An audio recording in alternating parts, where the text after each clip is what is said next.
Dans l'histoire de l'Égypte antique, il existe un pharaon dont presque personne ne parle. Son règne aurait duré quelques années, peut-être quelques mois.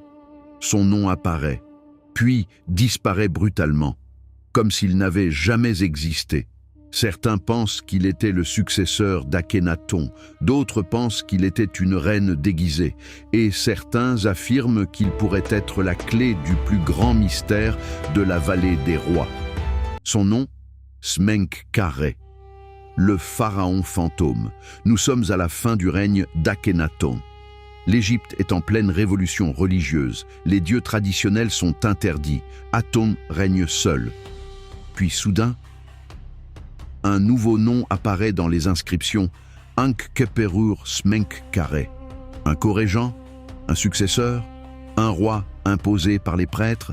Les archives sont floues, fragmentées, contradictoires, même posture, même silhouette allongée, même style artistique d'Amarna. Mais voici ce qui trouble les chercheurs. Et si Smenkhkarê n'était pas un homme? Et si ce pharaon était en réalité Néfertiti? Plusieurs égyptologues avancent une hypothèse fascinante.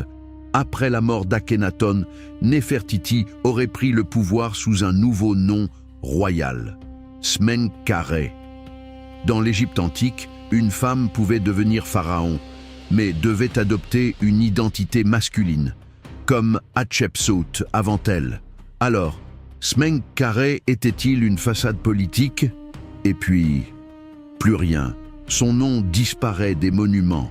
Ses cartouches sont effacées. Son tombeau n'a jamais été identifié avec certitude.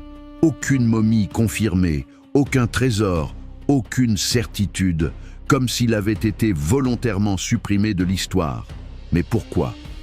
Certains pensent que comprendre Smenkhkarê permettrait d'expliquer le chaos après Akhénaton, l'ascension rapide de Toutankhamon, le retour brutal aux anciens dieux, et peut-être même le mystère de certaines tombes inachevées dans la vallée des rois.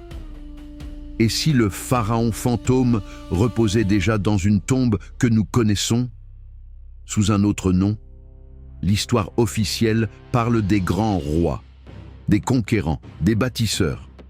Mais parfois, ce sont les noms effacés qui cachent les plus grands secrets. Smenkhkarê n'a peut-être régné que brièvement, mais son absence pèse plus lourd que certains empires. Si cette enquête t'a intrigué, laisse un like pour soutenir la chaîne.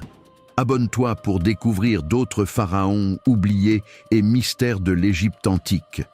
Et dis-moi en commentaire, penses-tu que Smenkhkarê était un vrai roi ou Néfertiti sous une autre identité? On se retrouve très vite pour une nouvelle révélation.